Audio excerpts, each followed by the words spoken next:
اعلی حضرت مفتی اعظم حجت الاسلام بریلی تجھے سلام۔ بسم اللہ الرحمن الرحیم وکذالک قلنا فی قوله یا ایہا الذین آمنوا اذا نودی للصلاة من یوم الجمعہ فاسعوا الى ذکر اللہ وذروا البیع۔ یہاں سے مصنف علیہ الرحمہ دلالت النص کی ایک اور مثال پیش فرماتے ہیں۔ فرماتے ہیں اللہ رب العزت کا فرمان ہے یا ایھا الذین آمنوا اذا نودی للصلاة من یوم الجمعہ، اے ایمان والو جب جمعے کے دن جمعے کی اذان ہو جائے، جمعے کے دن جب جمعے کی اذان ہو جائے تو فاسعوا الی ذکر اللہ، تو تم اب اللہ کے ذکر کی طرف دوڑو، یعنی کہ اب نماز کی طرف آپ نماز کے لیے مسجد کی طرف آپ چلنے لگے۔ وَذَرُوا الْبَيْعِ، اور کیا کرو؟ خرید و فروخت کو چھوڑ دو، خرید و فروخت کو چھوڑ دو۔ اس آیت کریمہ سے ہمیں دو باتیں پتہ چلی۔ پہلی بات تو یہ پتہ چلی کہ اذان جمعہ ہونے کے بعد جمعے کے دن اب ہمیں مسجد کی طرف دوڑنا چاہیے، اس لیے کہ فَاسْعَوْا إِلَىٰ ذِكْرِ اللَّهِ، اللہ رب العزت نے سعی الی الجمعہ کا ہم کو حکم دیا ہے، سعی الی الجمعہ کا ہمیں حکم دیا ہے۔ دوسری بات ہم کو یہ پتہ چلی کہ وَذَرُوا الْبَيْعِ، کہ بے سے رک جاؤ، یعنی کہ اذان جمعہ کے بعد اب بے کرنا کیا ہے؟ ممنوع ہے۔ اس آیت کریمہ سے دو باتیں پتہ چلی۔ پہلی بات سعی الی الجمعہ، کہ اذان کے بعد اب سعی الی الجمعہ کیا ہے؟ واجب ہے۔ اور دوسری بات کہ اذان جمعہ کے بعد بے کرنا یہ کیا ہے؟ ممنوع ہے، بے کرنا ممنوع ہے۔ لیکن جناب والا وہیں ہمیں یہ بات سمجھ میں آتی ہے کہ مطلقاً بے اذان جمعہ کے بعد ممنوع نہیں ہے، مطلقاً بے اذان جمعہ کے بعد ممنوع نہیں ہے، بلکہ وہی بے ممنوع ہے جو بے سعی الی الجمعہ میں مخل ہو۔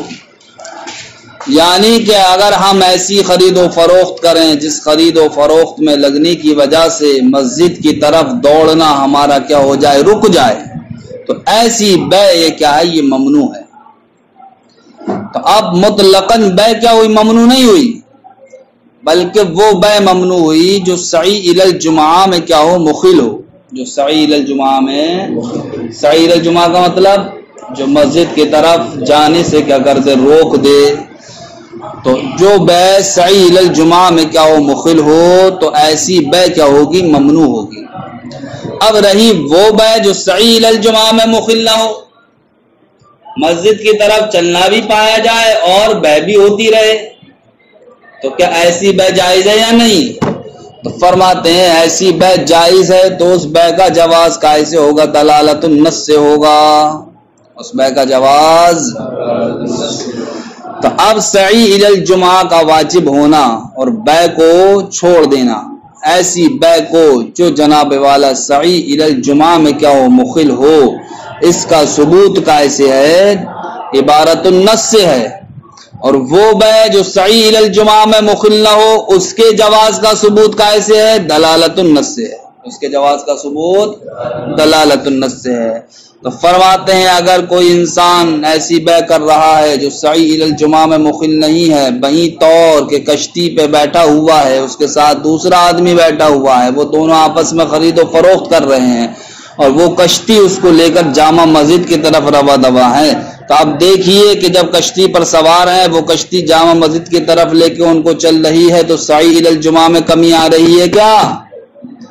جب سعی الی الجمعہ میں کمی نہیں آ رہی ہے، تو اب ایسی صورت میں اگر انہوں نے کشتی میں بے کر لی تو اب یہ بے ممنوع نہیں ہوگی، بلکہ یہ بے کیا ہوگی؟ جائز ہوگی۔ تو اب اس بے کا جواز جو ہوگا وہ کیسے ہوگا؟ دلالت النص سے۔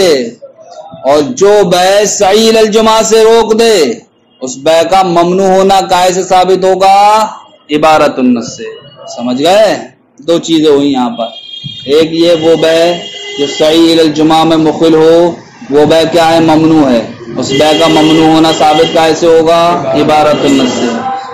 اور وہ بے جو صحیح الجمعہ میں مخل نہیں ہے وہ بے کیا جائز ہے، اس بے کا جواز کیسے ثابت ہوگا؟ دلالت النص. فرماتے ہیں اسی طریقے سے ہمارا کہنا اللہ رب العزت کے اس فرمان میں یا ایھا الذین آمنوا اذا نودی للصلاۃ من یوم الجمعۃ فاسعوا الی ذکر اللہ وذروا البیع میں ولو فرضنا بیعا، اگر ہم فرض کر لیں ایسی بیع لا یمنع العاقدین جو متعاقدین کو نہ روکے عن السعی الی الجمعہ، سعی الی الجمعہ سے، یعنی عقد کرنے والوں کو سعی الی الجمعہ سے نہ روکے، ایسی بیع اگر ہم فرض کر لیں بأن کانا بئی طور کہ وہ دونوں متعاقدین فی سفینۃ قائم ہوں، کسی کشتی میں ہوں، تجری الی الجامع جو کشتی ان کو لے کر جامع مسجد کی طرف جا رہی ہو، تو ایسی بیع کرنے سے، تو ایسی بیع لا یکرہ البیع، تو یہ بیع کیا ہوگی؟ مکروہ نہیں ہوگی. کیوں نہیں ہوگی؟ اس لیے نہیں ہوگی کہ وہی تو بیع مکروہ ہے، وہی تو بیع ممنوع ہے جو سعی الی الجمعہ میں مخل ہو، اور یہاں پر سعی الی الجمعہ میں کوئی خلل نہیں پڑ رہا، اس لیے یہ بیع کیا ہے؟ ممنوع نہیں ہے. وعلى هذا قلنا اذا حلف لا يضرب امراته فمد شعرها او عدها او خنقها يحنس اذا كان بوجه الايلام. فرماتے ہیں اسی بنیاد پر، کس بنیاد پر کہ ما قبل میں ہم نے بتایا کہ جہاں جہاں علت پائی جائے گی وہاں وہاں حکم پایا جائے گا، جہاں جہاں وہاں وہاں حکم پایا جائے گا.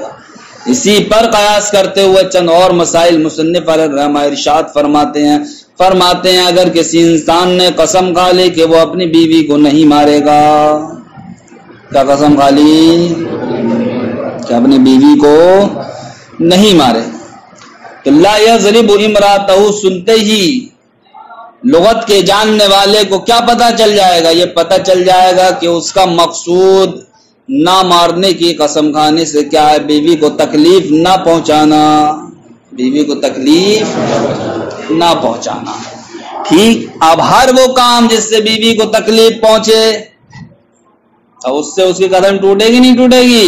اس لیے کہ اس نے قسم کیا کھائی تھی کہ اپنی بیوی کو نہیں مارے گا، تو بیوی کو نہ مارنے سے مفہوم یہ ہوتا ہے کہ وہ بیوی کو تکلیف نہیں پہنچائے گا. اب اگر کوئی کام ایسا کر رہا ہے وہ جس سے بیوی کو تکلیف پہنچے تو اس کام کو کرنے کی وجہ سے اس کی قسم ٹوٹے گی یا نہیں ٹوٹے گی؟ ٹوٹ جائے گی. جب قسم ٹوٹ جائے گی تو وہاں نہیں سو جائے گا. لہذا اب اگر کسی انسان نے یہ قسم کھائی کہ وہ اپنی بیوی کو نہیں مارے گا، اس نے مارا تو نہیں، اس کے بال کھینچ لیے. کیا کر لیا؟ اس کے بال کھینچ لیے. تو بتاؤ بال کھینچنے سے بیوی کو تکلیف ہوگی یا نہیں ہوگی؟ تکلیف ہوگی. تو اب اس کی علت لا یضرب امرأتہ کی علت کیا تھی؟ ایلام، تکلیف. لہذا بال کھینچنے میں جب وہ علت پائی گئی تو اب وہ حکم بھی پایا جائے گا، اس لیے کہ علت جہاں جہاں پائی جاتی ہے وہاں حکم بھی پایا جاتا ہے. تو حکم کیا پایا جائے گا یہاں پر؟ حکم یہ پایا جائے گا کہ وہ اس نے جو قسم کھائی تھی وہ اس کی قسم ٹوٹ جائے گی. کیا ہو جائے گی؟ قسم. اسی طریقے سے اگر اس نے اپنی بیوی کو کاٹ لیا، کاٹنے کی وجہ سے بتاؤ تکلیف ہوگی یا نہیں؟ تو تکلیف پائی گئی.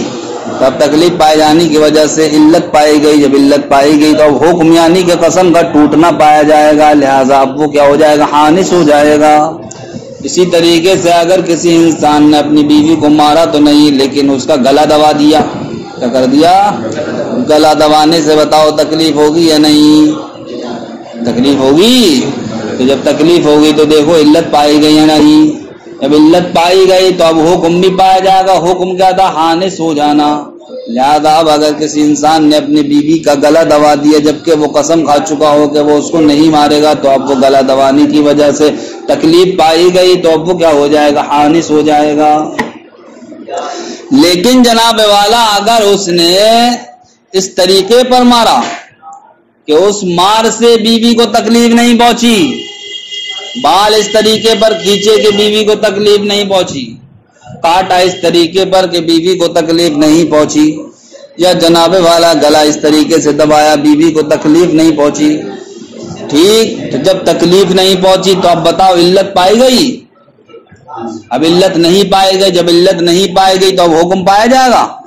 تب ایسی مار جس سے تکلیف نہ پہنچے تو وہ حانس نہیں ہوگا، ایسا صاحب گلا گھوٹنا جس سے تکلیف نہ پہنچے وہ حانس نہیں ہوگا، ایسے بال کھینچنا جس سے عورت کو تکلیف نہ پہنچے تو وہ حانس نہیں ہوگا۔ کیوں؟ اس لیے کہ جہاں جہاں علت پائی جائے گی وہاں وہاں حکم پایا جائے گا۔ تو علت ہے ایلام، تو ایلام یعنی کہ تکلیف دینا جن صورتوں میں متحقق ہوگا ان تمام صورتوں میں حکم کا تحقق ہوگا، اور جن صورتوں میں یہ علت نہیں پائی جائے گی ان صورتوں میں یہ حکم نہیں پایا جائے گا۔ وعلی ھذا، اسی بنیاد پر قلنا، ہم نے کہا اذا حلف لا یضرب امرأته، جب کسی انسان نے قسم کھائی کہ وہ اپنی بیوی کو نہیں مارے گا، فمد شعرها، تو اس نے اس کے بالوں کو کھینچ لیا، او عضها، یا اس نے اس کو کاٹ لیا، او خنقها، یا جناب والا اس کی گردن کو دبا دیا، یحنس، تو وہ ان تمام صورتوں میں حانس ہو جائے گا۔ کیوں؟ اذا کان بوجہ الالام، اس لیے کہ یہ جناب والا جتنی بھی چیزیں پائی گئیں مرد کی جانب سے یہ ایلام کے طریقے پر ہے، اور اس نے جو قسم کھائی تھی وہ اس بات کی قسم کھائی تھی کہ تکلیف نہیں پہنچائے گا۔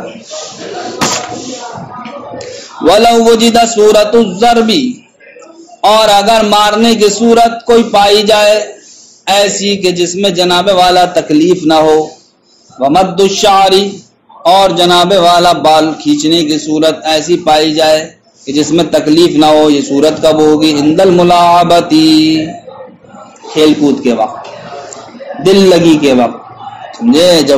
جب مرد اپنی بیوی سے دل لگی کرتا ہے تو کاٹ بھی لیتا تھا، مار بھی لیتا ہے، تو اس وقت کی مار کا نہ تو بیوی کو احساس ہوتا ہے، سمجھے؟ وہ غصے پر محمول نہیں کرتی ہے کہ غصے میں مارا انہوں نے، نفرت میں مارا، وہ سوچتی پیار میں مارا، تو وہ دیکھو مار تو مار ہے وہ بھی، لیکن وہ تکلیف اسے نہیں پہنچا رہی ہے۔ جب تکلیف نہیں پہنچا رہی ہے تو اب وہ جناب والا حانس نہیں ہوگا،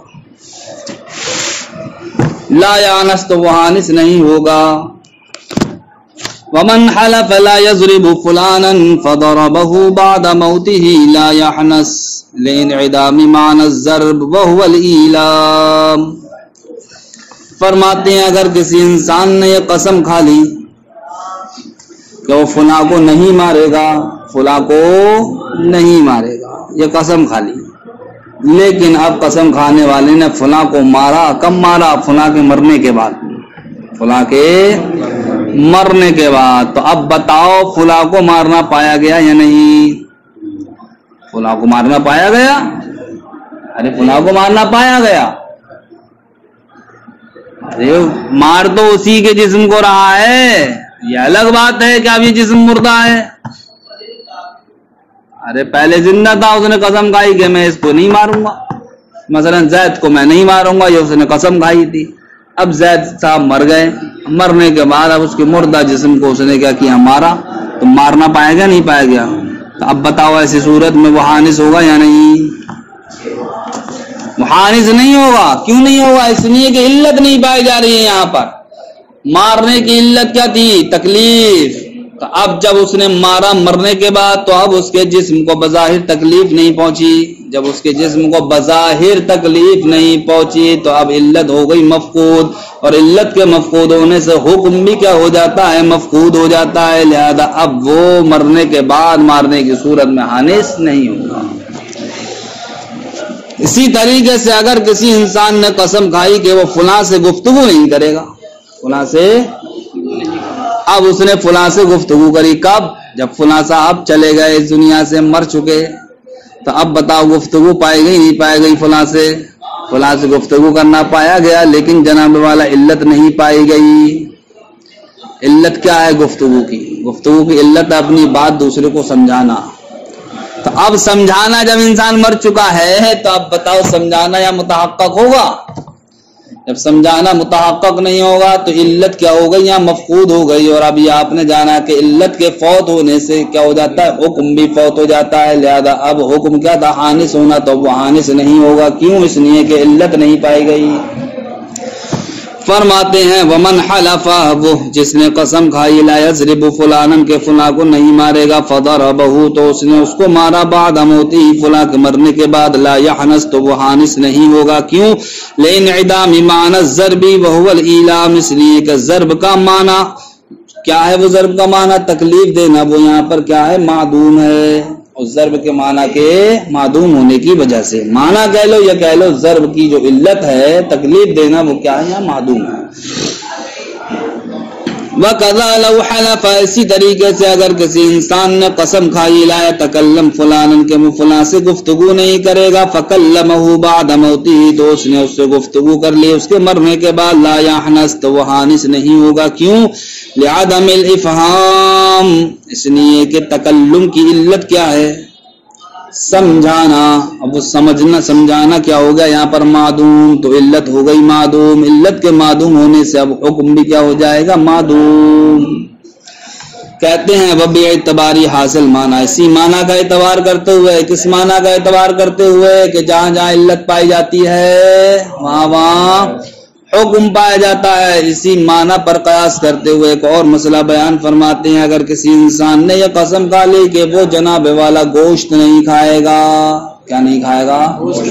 گوشت نہیں کھائے گا. اب اگر اس نے مچھلی کھا لی یا جناب والا ٹڈی کو کھا لیا تو اب بتاؤ ایسی صورت میں وہ حانث ہوگا یا نہیں؟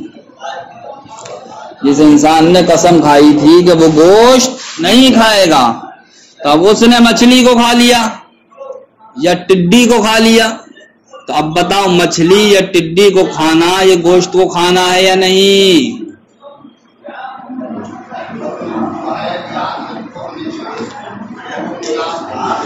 فرماتے ہیں مصنف علیہ الرحمہ جس انسان نے یہ قسم کھائی کہ وہ گوشت نہیں کھائے گا اور اس نے مچھلی کو کھا لیا یا ٹڈی کو کھا لیا تو وہ حانث نہیں ہوگا. کیوں نہیں ہوگا؟ اس لیے نہیں ہوگا کہ اس کے قسم کھانے کا مطلب یہ ہے کہ یعنی کہ اس نے جو قسم کھائی ہے کہ گوشت نہیں کھائے گا تو اس کا مطلب یہ ہے کہ وہ ایسی چیزوں سے بچے گا جو چیزیں خون سے پیدا ہوتی ہیں.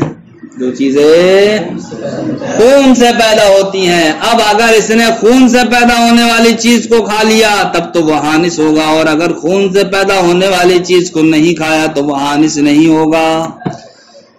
تو لہذا اب اگر وہ مچھلی کو کھا رہا ہے یا ٹڈی کو کھا رہا ہے تو یہ چیزیں وہ ہیں جو خون سے پیدا نہیں ہوتی ہیں, خون سے نہیں بڑھتی ہیں.